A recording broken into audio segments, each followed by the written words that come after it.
Two Bulls in a China Shop is brought to you in part by our sponsors and friends over at Manscaped, Trade Pro Academy, and Vanta Trading.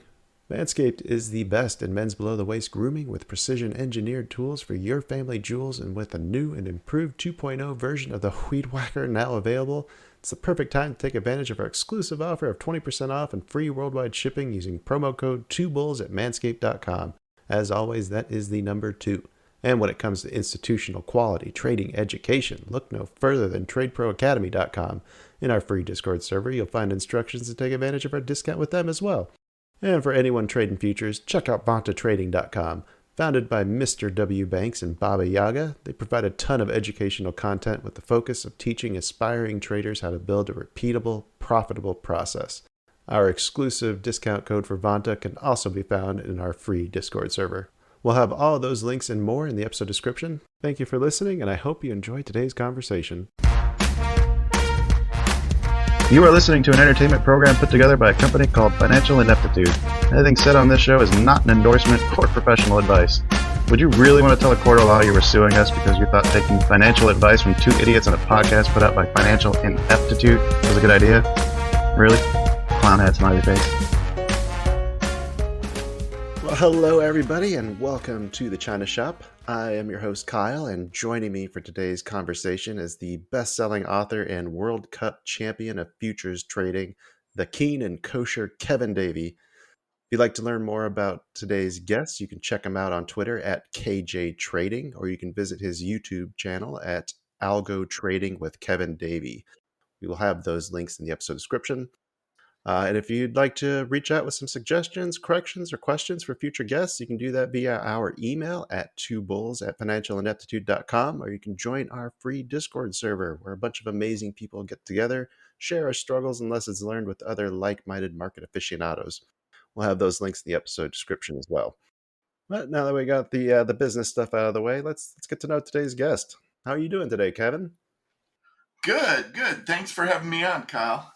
Oh, I think you were the first person who ever sent me an actual mail to pitch yourself. I'm hoping that you don't do that for everybody, but for my ego. But I'm assuming that that's just great, great marketing or outreach on you. Yeah, just a little promo thing just to let some of the top podcasts know that I'm out there. Because sometimes it's not always easy to find people, especially just via email. Emails get lost and stuff. So try to personalize it a little bit for you. I was wondering how you found my address, because I think it didn't even go to like the business address. It came to my house. It's like, damn, yours good. Yeah, that wasn't me. That was somebody I was working with. They're able to track you down, I guess. Well, Kevin, tell me a little bit about yourself. I mean, I kind of touched on some of the stuff you're doing. You've written some great books. The World Cup champion. You've been runner-up twice and won it once. How did you get started on this track? How did you get into the world of it? Well, it was shortly. So this goes back a long ways, by the way. So it goes back 30 years or so. But we've got an hour, so don't worry.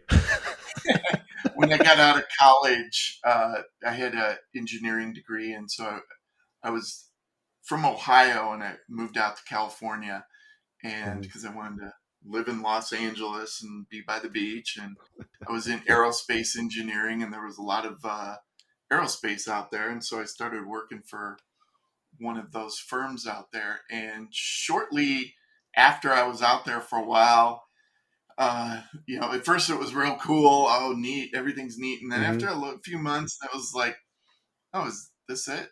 Is this all there is? And, isn't there something more? Because I guess, as a young adult, that's kind of what you're always thinking.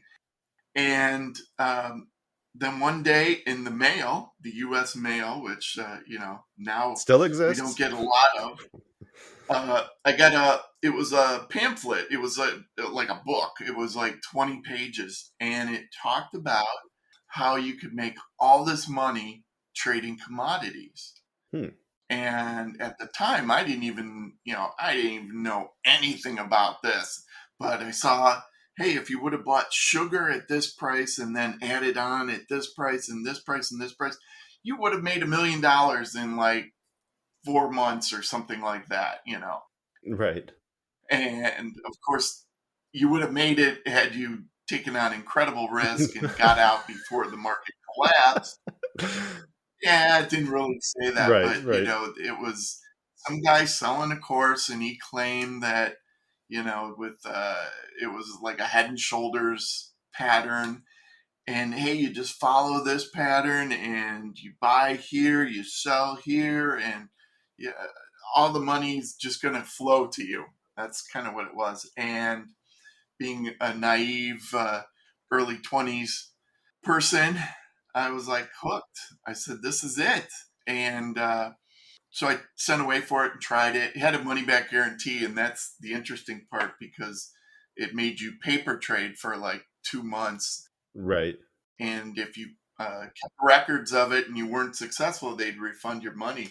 And to their credit, they actually refunded my money because I kept, I took it very seriously, and it lost money over that 2 months. Hmm. But at that point, it didn't matter. I said, okay, well, maybe it's not this method, but this is a great way for somebody who doesn't necessarily have a lot of money to have some leverage tradings, since it's not like buying stocks. And so then I was kind of hooked on the commodities and the futures market and just went from there, really. I was curious so did you actually learn anything from that experience doing the paper trading? Like, do you feel like you got good value out of the course that you signed up for, or like looking back on it now, I suppose, even though it didn't, lead to extreme riches? Yeah, no, it had some useful things in it.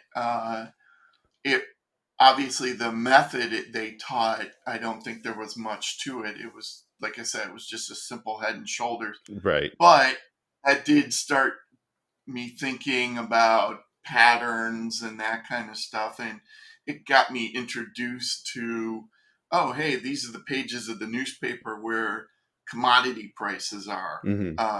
which normally most people would never even look at. So I started to just get a feel for all those different markets. So in that respect, it did teach me a lot because it kind of opened my eyes to this whole things with wheat and soybeans and cattle and hogs. So that was kind of cool. I think that's one of the things that scares a lot of people away from commodities is just the sheer number of options out there. I mean, I've been learning to trade futures myself, but I stick mostly to ES because I feel like that's the training wheels one, if that makes sense. Yeah. And that one's the most popular. So Yeah, I like the liquidity. yeah. I've traded over the years. I've traded things like pork bellies, Hmm. which is like bacon. They don't even do that one anymore. But and some of those markets just used to be crazy as far as limit moves, and there's times where the market is a locked limit where you can't even trade. And so there's definitely reasons that people are scared because there's some things that can happen in the futures markets that would take a normal stock trader Right. and kind of scare them to death. Yeah, I mean, losing $1 on a stock is, it takes a while for that move to happen, but getting a few points on the futures market can happen instantaneously, and if you're positioned wrong, Yeah, it can be really bad. right. And since you're leveraged with futures, Yep. it can really hurt. Like today, for example, if you had been in gold was down early and then up a bunch, and it's like a couple $1,000s for one contract of gold. So it's a big movement Right. in one day. So why did you start with futures then? Why didn't you go like the traditional route of like learning on the stocks and options and then working your way up? Probably the biggest thing was I just didn't have a lot of money at the time. I was Ah, just out of college, and I think I remember right around that time I bought the first stock I ever bought, and that was Walmart. And I think I bought like $1,000 worth of it, which uh, at the time was really scary, but then it's like, oh, it's just $1,000, and I think I doubled it over a couple years, Right. but it just didn't have the movement that the commodity markets Right. had, Right. which unfortunately it was every time I'd start with commodities. When I started trading for real, I think I started with like a $5,000 account a couple times, and within a week, I was down a couple $1,000s, which it's like, oh my gosh, it happened so quick. Right. How long But did it that's how long did it take you to make the transition to full time? Like from the time that you took that first course to the time where you were paying your bills with trading? well, let's see. So that was the late 1980s. So let's just say around 1990 or so. Hmm. And I didn't really go full time with futures trading until 2008, I think, is when I left my aerospace career behind. And so, you're talking 10, 20 some years Hmm. easily. Now, some of that, I wasn't necessarily always trading during that time. Sometimes I'd run out of money and, you know, now I'm in learning mode again until I get more money for market tuition. And a lot of it was just part time trading. It was more of a hobby. And so when I Okay. won those trading contests, it was just part time. Hmm. And yeah, it just, as it turned out, uh, with my full time career, I just had an opportunity to leave it and get some money when I left. And that was kind of what pushed me to do full time. Because Right. I said, well, this is what I love to do. And it's just the timing is perfect. So that's why I did it. What do you think was the catalyst, or what was the things that you learned that switched you from being able to be, just the hobbyist, the probably not making a whole lot during that time to being able to, take compete in the World Cup championship of futures trading and actually winning it? I think it was mainly having the discipline to follow rules, or now they call them algos, but I would write out these rules and back test them. And then, you know, I started to have some success when I would actually follow the rules and Hmm. not ignore them and say, oh, well, I'm not going to do that. And then you go off and do something else. And, or, you take a flyer. Once I stopped those kind of things and said, okay, well, this back test looks like I tested it correctly, which is a whole other issue, because Right. most people do it correctly, including myself for a long time. But when you have a good back test, then you say, okay, well, I have confidence in that. And then you start to trade like that, and it kind of all builds up, but it doesn't happen overnight. That's for sure. Oh yeah, no kidding. I think it's funny that you mentioned algo trading in the same breath as like the rules for yourself. Like when I think of rules, I think of like risk management, position sizing, like the conditions for entry and exit.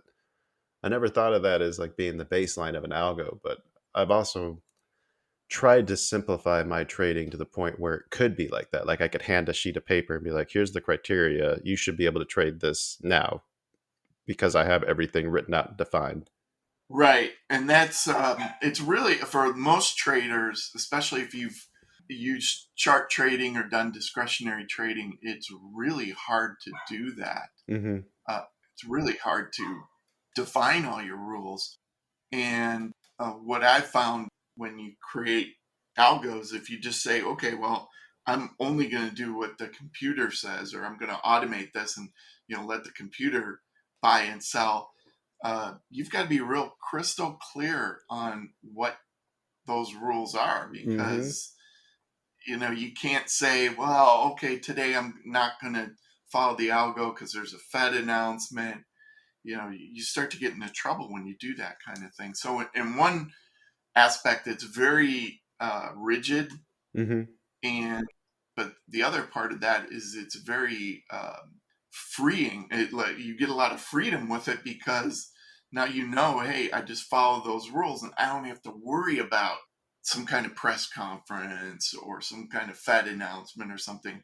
I just do what the rules tell me, Right.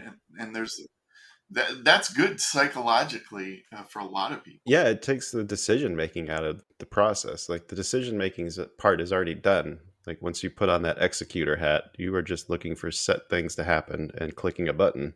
Yeah. You don't have to argue with yourself over whether it's a good idea or not, or think about where your take profits are going to be. That's are all defined beforehand. Yep. And that's for a lot of people, that's a great way to do it because it doesn't take the emotion away completely, but it kind of transforms it a little bit. And a lot of times, people who have emotion problems with their trading, they find they're better off doing the algos. But Hmm. that then becomes the problem, then becomes when you have a couple losing trades in a row with an algo, then you start to doubt it. Yeah, And, and then you say, oh, I'm not going to take this signal. And you start doing things like that. So emotions are definitely still a part of it. that's funny. It's actually one of the things I started tracking about a year ago or so. Was the like whether I would have taken the trade or not to see like is my intuition actually helping or hurting me? Right. And yeah, I think my intuition is not on par with the rules that I've defined. Yeah, that's a great way though to do it. Hmm. Um, and a lot of people never even think of doing that. But hey, if you think your intuition's great, well, write it down when you make these decisions and then track it. Kind of run like a live test of your intuition, and you'll see if you're good or not. Right, right. Just having data, like you mentioned confidence a minute ago, and that was like you start to lose confidence in your setups when like you have 2 or 3 days in a row that it's not working. You start to wonder, oh, is the market changed? Is this still good or not? I can't tell. But if you have enough data to support that, then that should help build that confidence. Yeah, it definitely does. But at the same time, it's still being in a drawdown is Yeah, those are emotions it's that terrible no matter what. yes, they're never fun to deal with. You mentioned a minute ago about back testing and like doing it properly. Like, can you like kind of walk us through your process for like back testing a new idea? Sure. Uh, one of the keys with back testing is you. So what you're trying to do for those of you people who are unfamiliar with it, you're really trying to see if what rules you have would have been profitable historically. Hmm. And that doesn't mean that it'll be profitable in the future. And that's where a lot of people get messed up. They think, well, hey, it's worked the last 10 years. So therefore, oh, it'll work at least the next 6 months. Well, that doesn't really turn out to be the case. Um, but if you do have a back test that's profitable, that is much better than having one has lost money. Right. So there's a little bit of correlation, but what it does is it just kind of skews the odds maybe in your favor a little bit. That Hmm. let's say you had two approaches, one historically has lost money, one historically has made money. Well, the one that's made money is more likely to make money in the future. Now, where people get messed up is a lot of times with any of the trading software that's out there. I use TradeStation, but there's tons of other programs that allow you to put in your rules and then back test it. There's Hmm. NinjaTrader, multi-charts. There's tons of software out there. And unfortunately, with the software, the way it's set up, most of them is you put your rules in, and then at some point you'll see a little box pop up, and it'll say, "Oh, let's say you had a breakout length," and it will kind of encourage you. Well, maybe you want to optimize that. Is five Yeah. bars good or 10, 15? And so then what people do is they optimize it. I'm going to try 5, 6, 7, 8, 9, up to 50 bars, and they find out, oh, 32 bars Hmm. would have worked great historically. So that's what I'm going to use. then they go and they live trade, and of course it falls apart because it's optimized on history, but history never repeats itself. It's always a little bit different, and Right. there's a lot of noise in the markets. And so it's things like that that most people do back test incorrectly. Interesting. And so, and I used to do it too. I made every single mistake I think possible with back testing. So many nights I went to sleep thinking, oh my gosh, I've got the market solved. Tomorrow I put it to the test and, start raking in the Right. millions. Yep. And, yeah, it never worked. I'd always lose money. The strategies would fall apart. How does this happen? But over the years, that was my tuition because there really wasn't a whole lot of help out there back then to tell you how to back test correctly and that kind of thing, because it was all sort of new, really. Right. Not a lot of people were testing and doing a lot of things with computers even back then. Well, let me ask you this. Like, if somebody had Sure. like sat you down and told you like how to do it, would you have even listened at the time? Probably not. Yeah. Yeah. Right. You know, Like doing this podcast, like I've had a lot of really smart individuals like yourself come on and tell me like how to be successful. And half of the time I think, or I go through and I learn a lesson and I look back and I'm like, oh, fuck, George told me I should have had a trading plan. I didn't even know what that meant at the time. So there's like a balance I think you need where like people can help, shorten that learning curve, but I don't think you can ever get around there's no shortcut for experience. right, right. Yeah, you can definitely nowadays. There's good information out there, Mm-hmm. but back then it was few and far between were the rules. So I would build strategies, I would test them, I would put them in the markets, they'd lose. But eventually I started getting smarter at the way I was doing things.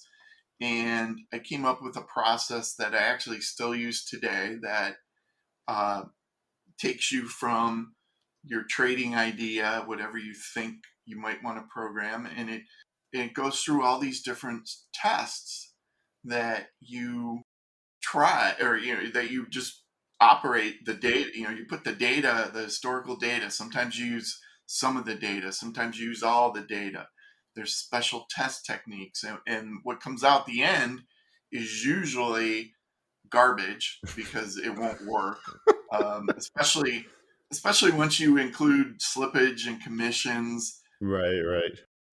Most strategies just do not work, but every once in a while you'll get one that works. And so for example, I just ran last year. I was doing a research project, and I ran like 50 million back tests, Oh, wow. and I also ran those in real time for a number of years to see, Mm-hmm. hey, is there some way to predict with a back test what'll work in the future? And it turns out there are some things, but even when that's the case, it's not like, hey, I have a process that 95% of the strategies I create make money. I don't know of anybody who has anything like that, but you don't necessarily need that to succeed. You Mm-hmm. just need to, on balance, have more profitable strategies, or the strategies you have make more money than the ones that you have that are losing. And that's the real key. It sounds like the key is just being open to exploring new concepts and doing it in a structured way to be able to weed them out of weed the bad ideas from the good ideas. Yeah, that's a good way to put it, because you really have to do a lot of testing. Mm-hmm. And like one thing I always do whenever I come across a trading book where somebody says, oh, hey, this method works, well, I go and I test it, and lo and behold, most of the things that I look at don't work. You have You know, any and examples you want to share? it's well, You I don't have to won't name names, mention but yeah. right. I won't mention the author, but there was one a guy who wrote a book, and he's pretty successful. If I said his name, you'd probably know who he was. Hmm. And he wrote a book, and he talked about uh, something he called the cigar trade. Okay, and this was right then. It just reeked of arrogance that because what he said was, "Oh, after a day of making money in the markets, I sit back with a cigar." And at the end of the day, and I want to make one more trade to make some more money. I was like, oh my Oh, gosh. okay. But Yeah, yeah. he detailed what it was. And so I went and I tested it. And it turned out actually the opposite worked. But what he said didn't work. And I actually traded it for a while and did okay, pretty well with it. And eventually it kind of stopped working. Do you think maybe there was some nuance in there that he just couldn't explain well enough, or was the whole I idea don't know. that flawed? Yeah. I don't know. Or what he showed in his book was a very small snippet in time. And yeah, Mm. maybe it worked over a 2-month period. And, hey, I've written books, I've written magazine articles with trading systems in. Nobody that I know who writes any of these things writes about their losers. Like, oh, Right. here's another system that loses money. Take a look at this. You Right. always talk about the ones that make money. It's a shame because there's a lot more material on the other side. Yeah, yeah, yeah. I'd definitely be a bestseller if I could package all my loser systems together. But that's how it goes. But yeah, so maybe it worked for a little while. Maybe when he tested it, he did have success. All I know is when I tested it, it didn't work. And that's the key Yeah, to yes, me. yes. Testing for yourself because it's your money. When you start trading it, it's regardless of what somebody tells you, you've got to have that confidence. We talked about confidence earlier. Yeah. If you have the confidence that hey, I've tested this, I trust it, you're going to get a lot further with your trading. Yeah, I love that because like every trader has their own personality. They have things that they do well, they have things that they don't do so well, and being able to figure out like where you operate best, and like those are the types of strategies you should be trying to gravitate towards. But it's funny because I think that anybody that you try to copy and just do what they do, you're going to run into the same issues because there are nuances to it that you're not going to know for yourself until you've taken the time to like thoroughly backtest it. Like with the cigar trade that you mentioned, you didn't just jump in, load it up onto a computer and be like, I'm going to take this guy's trades. Like no, you put it through the test and learn some stuff. I'm sure you learned something interesting from that experience. Yeah, yeah, definitely. But yeah, you're right. It's really hard to trade somebody else's strategies. And the same thing goes for if you were following a signal service or something of that sort. Oh, I hate signal services. Yeah. Oh yeah, that teaches you nothing. Why? Yeah. I mean, I used to offer signals. I don't right now, but I remember one time there was some guy who subscribed, and like a week into it, he emailed me and he goes, "You lost me all this money." I'm like, "What? It didn't even really go down." Well, he was trading it like at 4 times the recommended amount.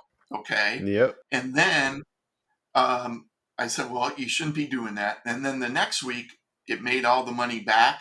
And I talked to him again, and he said, "Well, I didn't believe your signals, so I hedged them," Oh, meaning, yeah. he didn't. He like went short somewhere else. Well, while my signals were long, and so at the end of everything, he should have been up some amount of money after like a month, but he was still way down because he Yeah. couldn't just follow the signals. And that's pretty common, but it is hard. It is hard to trade when you don't come up with the idea or you don't fully believe in it. Well, It's and yeah, that's one thing is you don't have no conviction if you're just following somebody else. But I think it's more of an emotional thing or deeper than it looks or sounds initially. Like I think the whole reason signals are popular is because people don't want to be wrong. And if they can trade on somebody else's ideas, that gives them an easy scapegoat. I wasn't wrong. He was wrong. Right. I mean, Right. Yeah. It's that's not the kind of mentality that's going to lead to success long term, I don't think. no. The good part about engineers, scientists, even numbers people like accountants, that kind of thing, is that you like numbers, which are a big part of this. But the bad part, especially for engineers, and I tell every student I work with who I know has an engineering background, I say, look, this is going to be an issue for you, is the perfectionism that Mm, engineers need. Uh, and it's kind of similar to the black and white thing. Engineers want an answer. Yes, this right, bridge is not going to collapse. There's a safety factor, so this is going to work. right. And the problem with trading and trading systems and back tests is there is no way to get perfection. Uh, and actually you don't even want it, because let's say you could create a perfect back test, so much of it's noise, it's never going to work. And yeah, I have to spend a bunch of time usually retraining the brains of engineers, and some of them get quite mad at me. Like, I know there was I had a student who was down in Florida who would build uh, buildings. He Hmm. was like a civil engineer, and he was very good at it because he was telling me all about the hurricane forces, and you got to worry about the sand and all this stuff, and he was great at that. But when it came to put it into trading, he wanted that same rigor, and I'm Hmm. like, no, it's just not like that. And I actually then tell people it's not rocket science. Rocket science is, hey, there's equations, and if you do them right, you'll get to the moon. Well, Right. trading, you might have equations, but they're not going to get you to profits necessarily. It's more like quantum mechanics than anything else, right? Yeah, yeah, exactly. So All outcomes are possible, just with differing or varying degrees of probability. If you haven't heard by now, Manscaped now sells beard products. That's right, once again revolutionizing men's grooming with the brand new Beard Hedger Pro Kit. From a beard trim to a fresh shave, the technology behind the Beard Hedger Pro Kit allows you to shape your signature beard look. Now you can finally use Manscaped products to make your drapes match your carpet by going to manscaped.com and using code 2bulls for 20% off and free shipping. God damn, I was going to make that joke. Our friends over at Manscaped were kind enough to send me the Beard Hedger Pro Kit, and I gotta say, I was impressed with the quality and performance of the products. My thick, coarse beard hair has been giving me trouble with trimmers in the past, but the Beard Hedger was able to cut through the thicket without any tugging or discomfort at all. And because the trimmer has one rotary wheel with 20 length settings with only one guard, I don't have to worry about losing or breaking attachments anymore. So I've tamed my mane, and now you can too. No one likes a weird beard, so say goodbye to your stubble trouble with Manscaped's Pro Beard Kit. It all starts with that beard hedger that I mentioned. The thing's a juggernaut of fixing faces. Not only does it have the trimmer with the rotary wheel that gives you the 20 hair cutting lengths on just the one guard, it's also waterproof, so you can shave in the shower and avoid all the hair in the sink.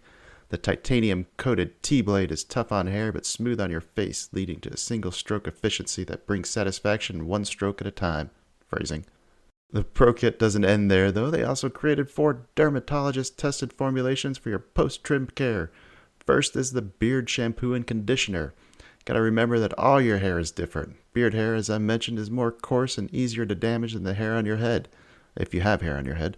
That's why the kit has made shampoo and conditioner specially designed to moisturize, reduce ingrown hairs, replace natural oils, and promote beard health. Next, the kit has Manscaped's Beard Oil, an essential piece for your main facial accessory. No one wants a guy whose beard is brittle and dry. The oil relieves dryness both on the beard and the skin beneath while adding a little shimmer and shine, which makes you look extra fine.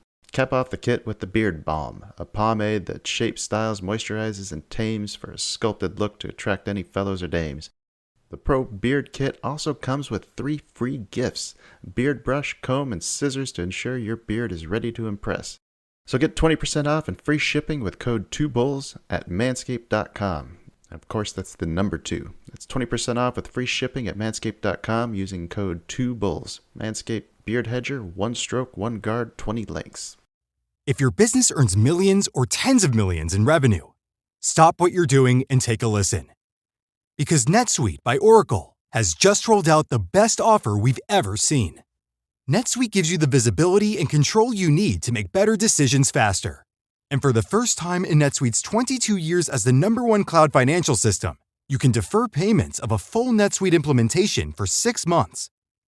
That's no payment and no interest for 6 months. And you can take advantage of this special financing offer today. NetSuite is #1 because they give your business everything you need, in real time, all in one place. To reduce manual processes, boost efficiency, build forecasts, and increase productivity across every department. 33,000 companies have already upgraded to NetSuite, gaining visibility and control over their financials, inventory, HR, e-commerce, and more. If you've been sizing NetSuite up to make the switch, then you know this deal is unprecedented. No interest, no payments. Take advantage of this special financing offer at netsuite.com/strategy. netsuite.com/strategy to get the visibility and control you need to weather any storm. netsuite.com/strategy. Progressive protects more than just your home and car. You could save when you bundle your motorcycles, ATVs, boats, and RVs. Doesn't that sound good? Like the sound of your boat cruising along the Intercoastal. And there's the sound of the prop hitting a really big rock. And now the sound of waves, because the engine stopped. But you know what does sound good? You're covered with Progressive. So bundle all your vehicles and home in one place and save with the multi-policy discount. Progressive Casualty Insurance Company, affiliates, and other insurers. No, it's funny. I had a friend who gave signals, and he had what he called I think he called it like the loser index or something, but he would track his equity of his signals, and he knew once he hit a little bit of a drawdown at a certain point, that was the time to start buying, because that was when his subscribers would all leave. So as soon as he would go to a point where he had no subscribers, he said, that's the time to actually get into this system. And it worked again and again. People would ride him up, and then, they were happy. And as soon as they hit a drawdown, they would exit. And that was usually right when the market turned around. But it was pretty uncanny. Such a brilliant. How people are so bad at that. But it's the same way with any stock or any commodity or future or forex or anything, right? Yeah. I mean, people just make bad decisions. What's that chart that they show with the fear and greed cycle? Yeah. Basically, when people are greedy, they're all signing up, and then that's basically an indication that the markets are overbought. And when they're running away, like the retail is the ones that usually tends to mark the highs and lows of moves, right? Yeah. So I love that. That's such a brilliant way to kind of have a way to measure that. How do you package that up? Yeah, I don't know.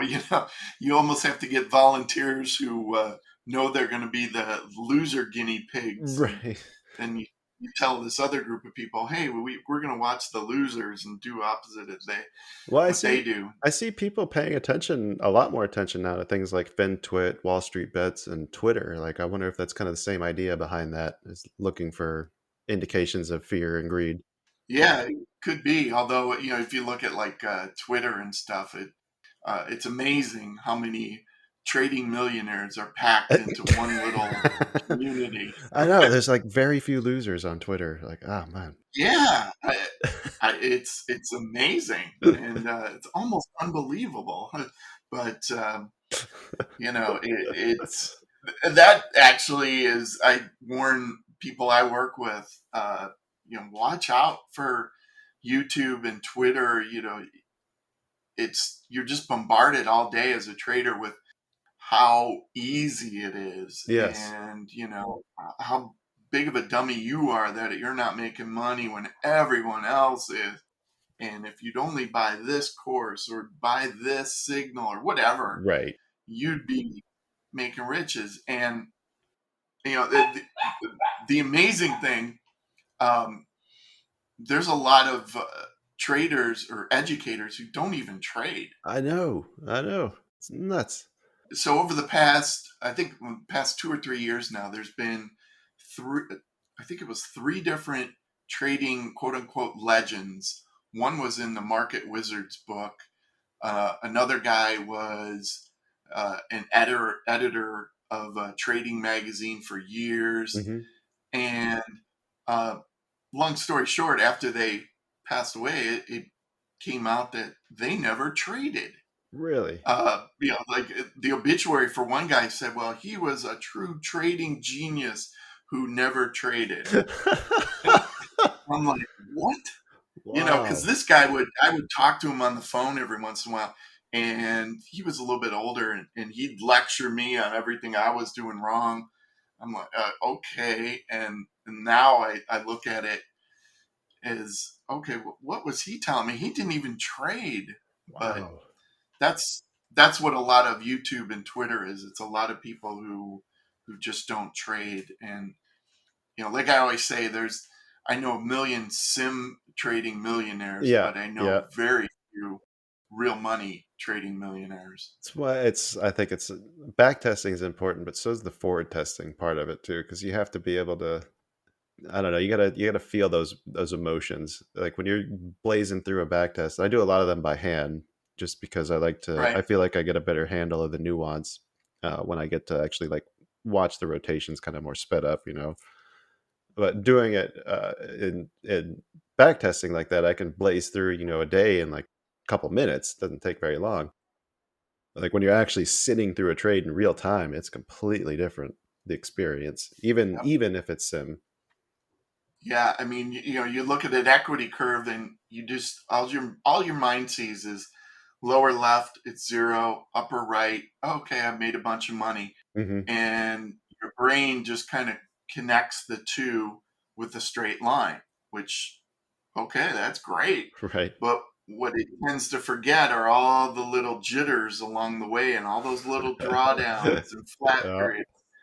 And as an example, I had a great trading year last year, uh, up around like 90% return. Hmm. But I actually had 4 months out of the year that lost money. And at the end of every month, I look at where I'm at relative to my peak equity. Hmm. 6 of the 12 months, I was actually in some kind of drawdown. Oh wow. So only, only half the year, scattered throughout the year, was I at like a new equity peak. Hmm. And that's something nobody tells you about when you look at a back test or anything. You just see the profits you make. You don't realize that, oh my gosh, I'm going to have to close the books at the end of 6 months out of the year saying, well, I'm still off my peak. I'm still not at a new high. Or Right. for the months, I lost money in the past month. And, that's hard. That's Yeah. really hard. Most people, because most people I've seen who get into trading, if something doesn't work and make them money in a week, they're done. Right. They're moving on to the next new idea. Oh, hey, this is garbage. It didn't make money last week. It should have. The market went way up, or uh, but people have really unrealistic expectations. Well, That's part of it. I think I just don't think enough people do the exercise of back testing. Like it took me forever for somebody to beat it into my head enough to take it seriously. Like it's almost embarrassing. But Yeah, it gives you a whole different perspective. It becomes less about winning every day and more about understanding the percentages and probabilities. Like right. Absolutely. the majority of successful traders have what, like a 40 to 50% win rate, somewhere in there.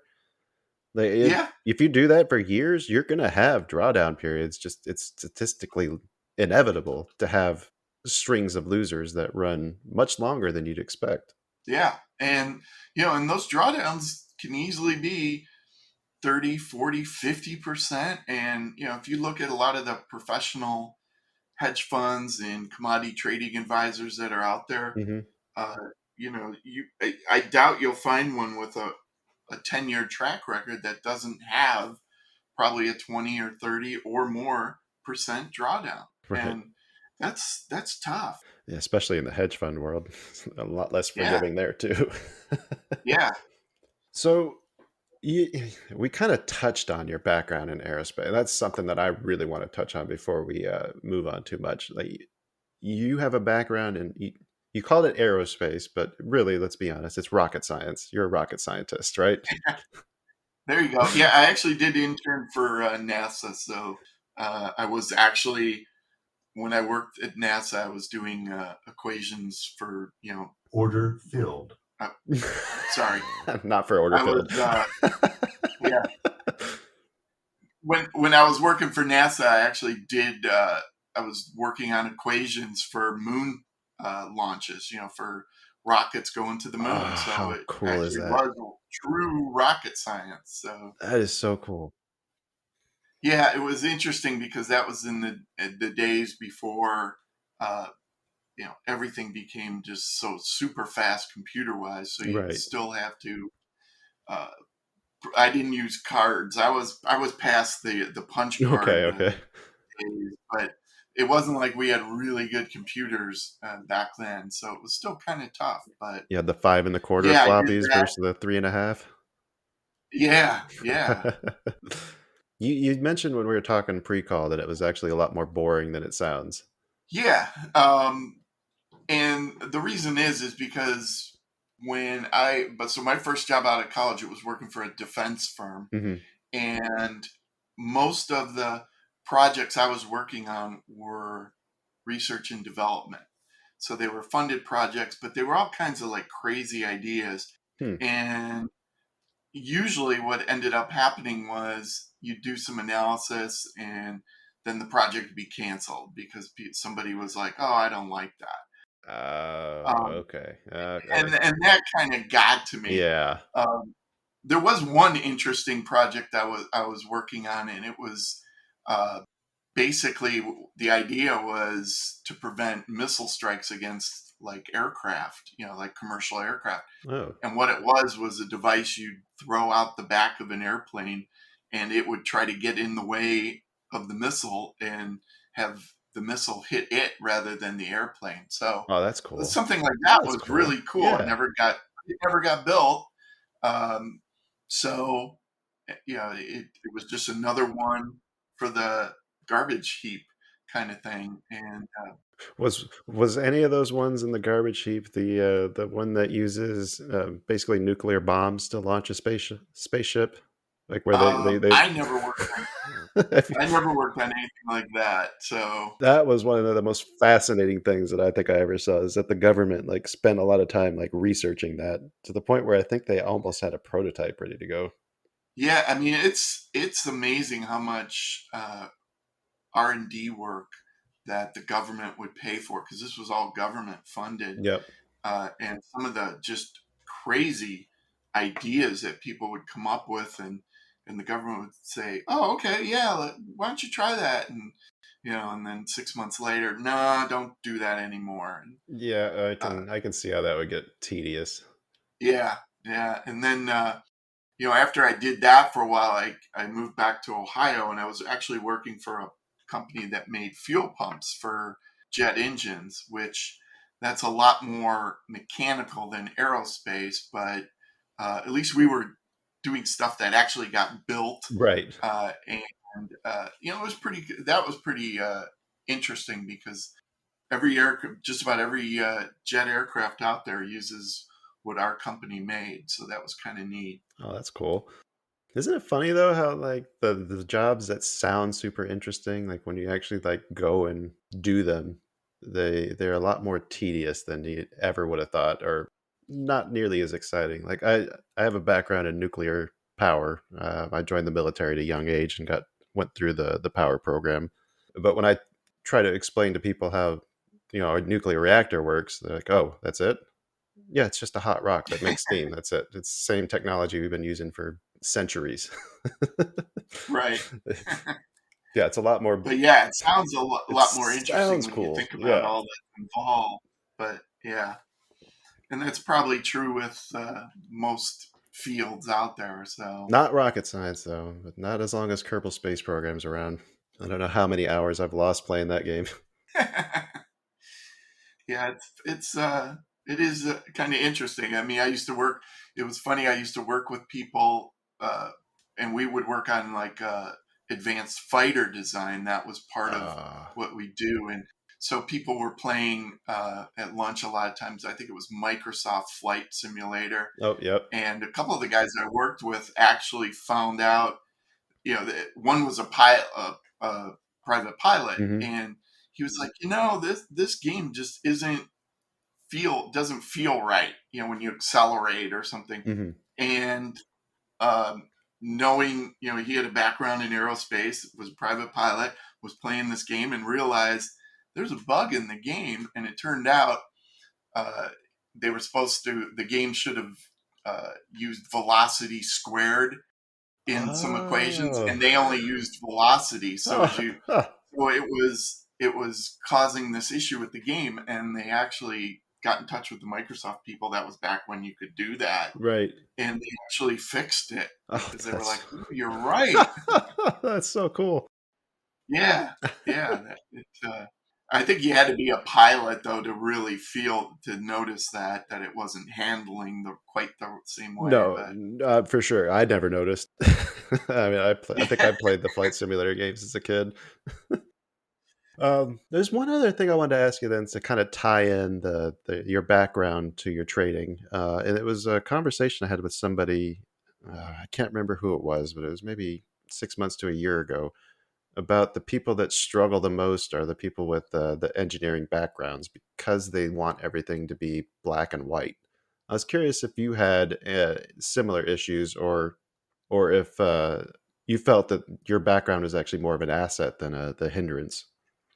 yeah, the good part about engineers, scientists, even numbers people like accountants, that kind of thing, Hmm. is that you like numbers, which are a big part of this. But the bad part, especially for engineers, and I tell every student I work with who I know has an engineering background, I say, look, this is going to be an issue for you, is the perfectionism Mm, that engineers need.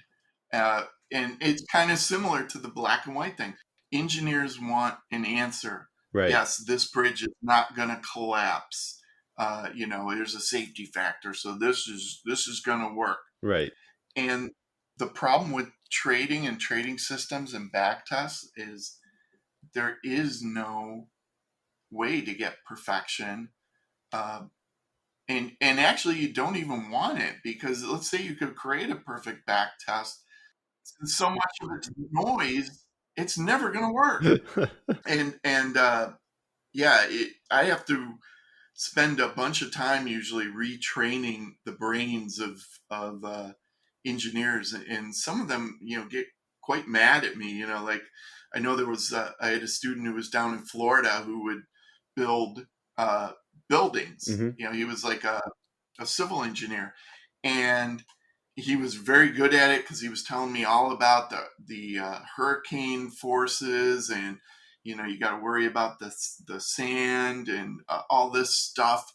And he was great at that, but when it came to put it into trading, he wanted that same rigor. Hmm. And I'm like, no, it's just not like that. And I actually then tell people it's not rocket science. Rocket science is, hey, there's equations, and if you do them right, you'll get to the moon. Right. Well, trading, you might have equations, but they're not going to get you to profits It's necessarily. more like quantum mechanics than anything else, right?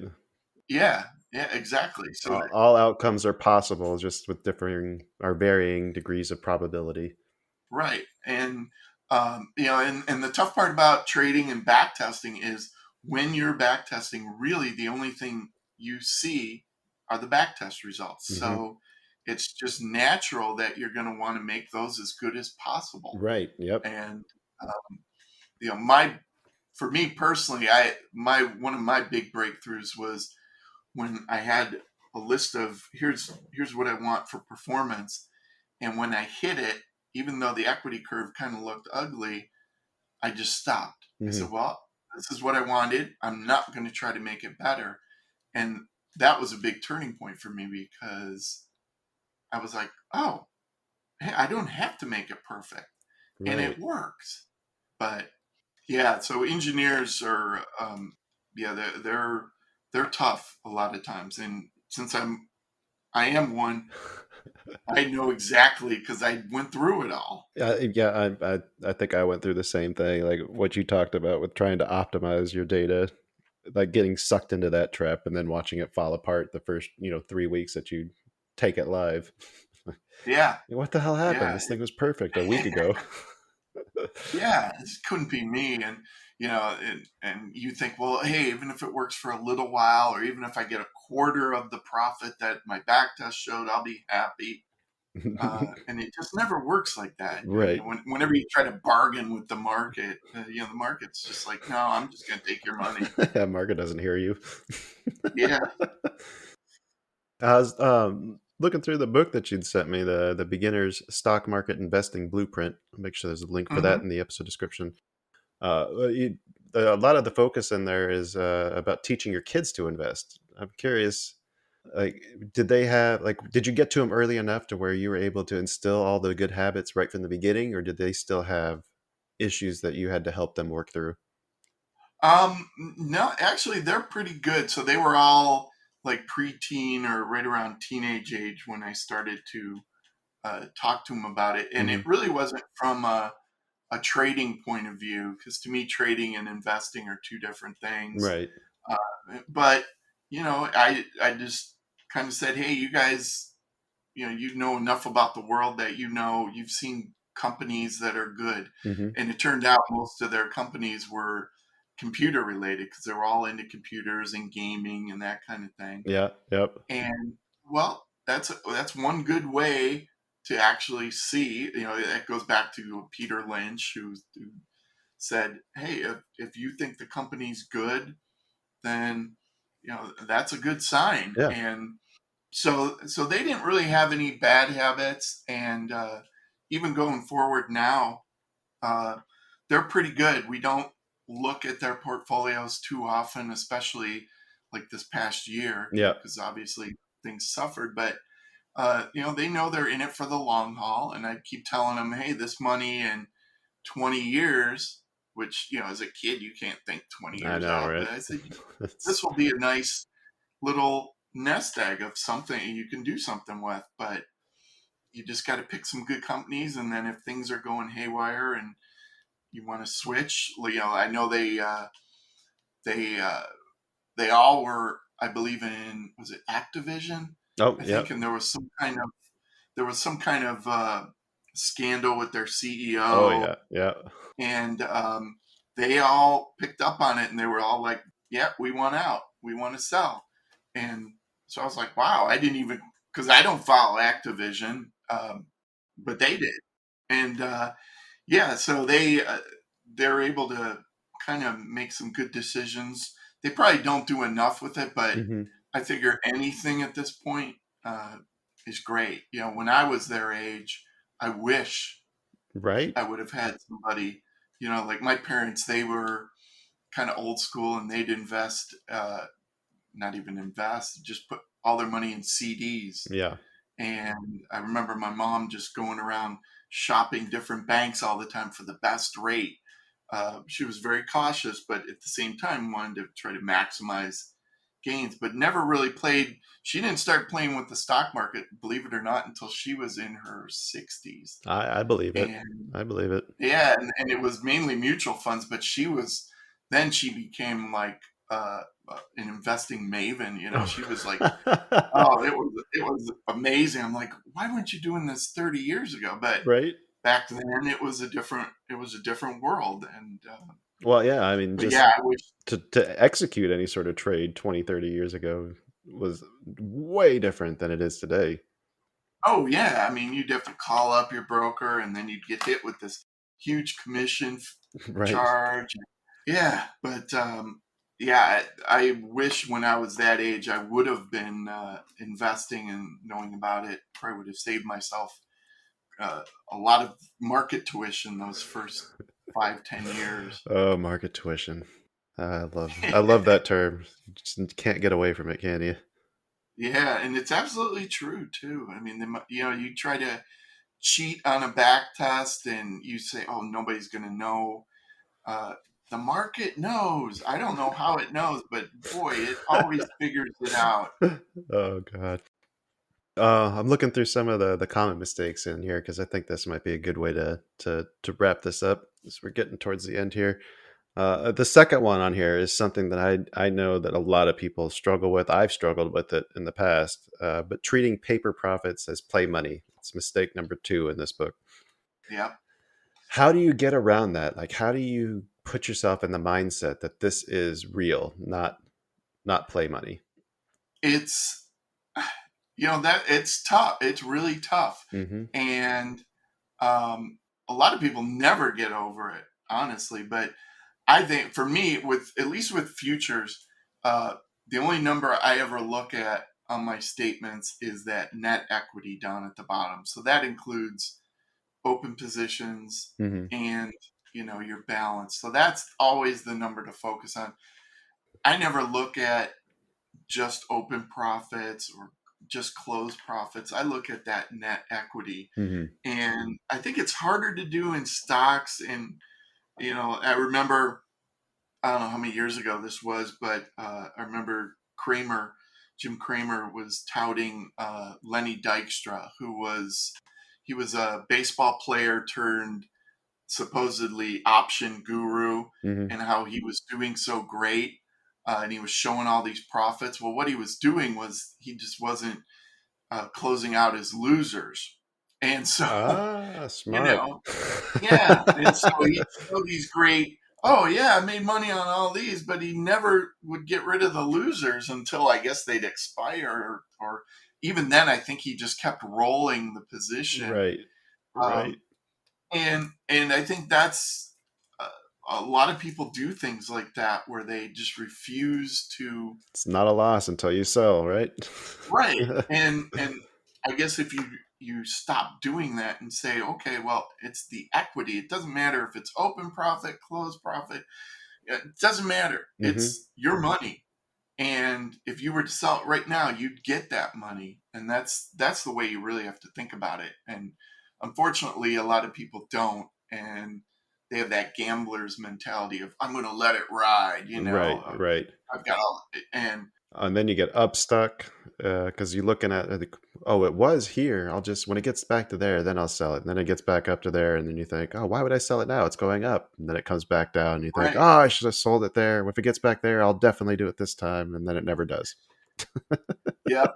Yeah. I mean, that's exactly how it goes for most people. Yeah, I mean, I'm sure I've got that written down, that inner monologue, many times throughout my journaling process.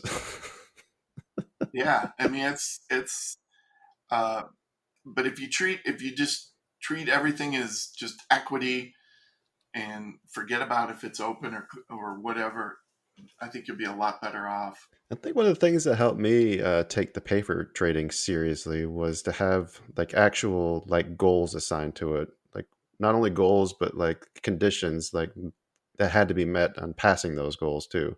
Like if Yep. I'm paper trading because I either am testing a new strategy or it's because I had some drawdowns and need to regain my confidence, I have a profit goal that I'm trying to hit. And then if I hit that, then I know that, okay, I'm ready to go back to the next step. There's a consequence to it. Like I have to hit this target in order to move forward. So adding some consequences, I think really helps. Yeah, and that's probably a good way to do it. What's nice with futures now, you'd mentioned trading the mini S&P. Now there's the micro mini. Oh, that's what I trade, actually. Yes. A tenth of the size, which, I tell people, hey, if you're going to trade and you want to trade small, just do those. That's a great way to have real skin in the game. Yep. Compared to just paper trading. And you get real fills, and you start to experience some of the real emotions, money aspect of it. Yeah, and that can't be beat, really. I love the micros. I don't know that it might be a while before I move away from them. I'd have to be trading some real big size to get to not want to trade those, because I like the way you can optimize your risk with them. And this is something that we talked about a lot in our Discord with Purdue. But like I can get, I can't buy 1.7 mini contracts, but I can buy 17 micros, And Right. like when you're talking about the difference between 1 and 5 minis, like that's a much, like the difference between 2 contracts and minis is much wider than the distance between 2 micros. Yeah. Yeah. So I can get that optimization a lot better. Yep. Yeah, it's nice. The only bad part is obviously the Commissions are higher. commissions that don't Yep. scale. Yeah, but if you can live with that, that's for a lot of people. That's probably the better way to go. Hmm. Um, yeah, that because I run into that with just the normal futures. You know, you go from one crude oil contract to two. It's Right. that's a huge jump, and where I'm Yeah. like, boy, I'd really like to get like 1.5 crude oil, or you do things like that just to balance out. Or even if you're trading one, like it'd be nice if you can take some profit along the way. Yeah, Like, oh, maybe I want to sell half of this here and then let the other half go for a little bit more. yeah, absolutely. You can't do that with the minis. Or, well, you need a lot more money to do that. Right, right. It's you just can't get the resolution on that Yeah. position sizing that you really want a lot of times. And that's the one Yep. nice thing about forex. You can go all different kind of lot sizes, but then forex obviously has its own drawbacks. Uh, I have not touched Forex yet, and I don't know if I want to go into that one. yeah, I've done some of it. I do some of it, but mainly I trade currency futures because it's on a Hmm. regulated exchange. And I've just heard too many horror stories about people who get a fill and then their broker says, "Oh no, that wasn't the fill. It's actually this price." Especially during like market shocks, because you're trading a lot of them. You're Oh. trading against the broker, and Uh-huh. the broker is going to do whatever they can to stay in business. So they reprice Yeah. things, and I don't think it's as bad as it used to be, but it's Why and the take the same risk if you don't have to, though? right, and the same kind of thing holds true for crypto. Uh, Hmm. even it's probably even worse because there are exchanges there, but they're not regulated and they can disappear overnight. And so people just have to watch out. Yeah. Or you're, or the leaders could be indicted in lawsuits too. Yeah, exactly. I mean, Yeah. there's a lot of risk in those kind of markets, but some people still really like them. Well, I mean, the volatility is what drives people to it, I think. Yeah, There's not very many markets where you see. I mean, just look at a daily chart of Bitcoin.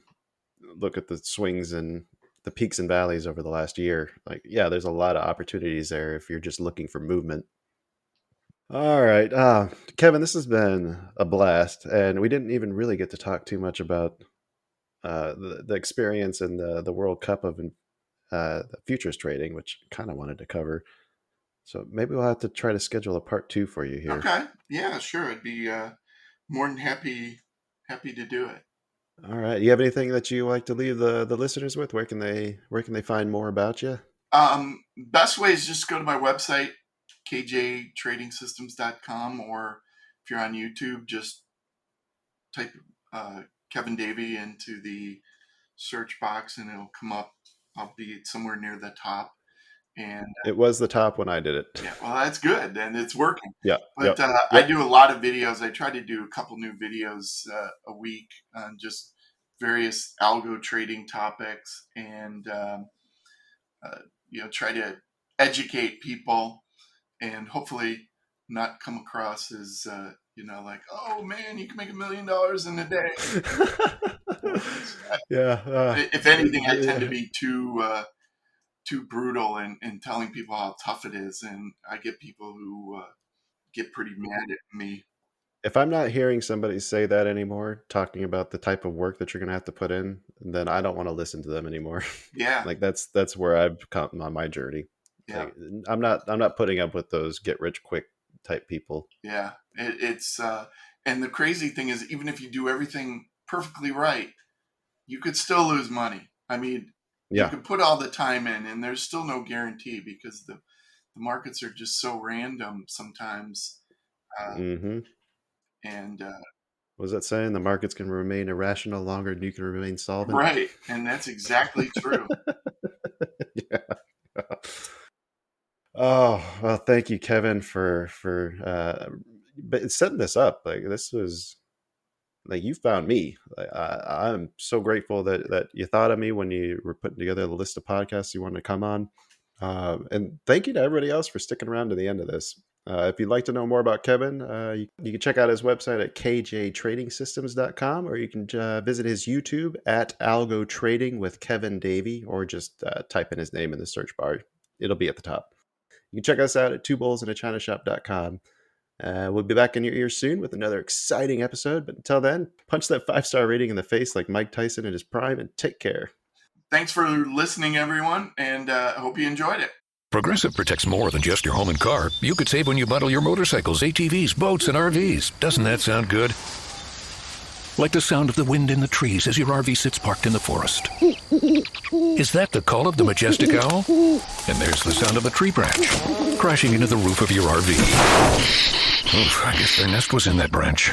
But you know what does sound good? You're covered with Progressive. So bundle all your vehicles and home in one place and save with the multi-policy discount. Progressive Casualty Insurance Company affiliates and other insurers. So, how does it feel when you play Roll Up to Win with Tim Hortons? Buy a hot or cold beverage using the Tim's app and find out. Roll in the app for a chance to win prizes ranging from free coffee and donuts to a Universal Orlando resort vacation or a sweet car.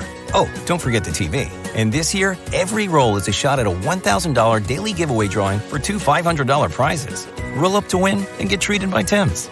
No purchase necessary. Account registration required. 50 U.S. and D.C. 18 plus entered by 4/2/23. See rules at rolluptowin.com for free entry or full details. Void in Florida and where prohibited.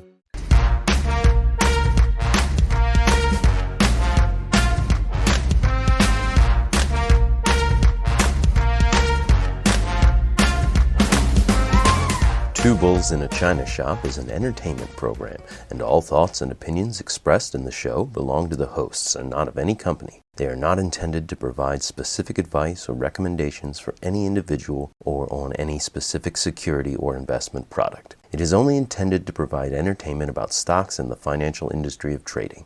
If you make trades based on what you hear in this show, you assume all risks for those trades.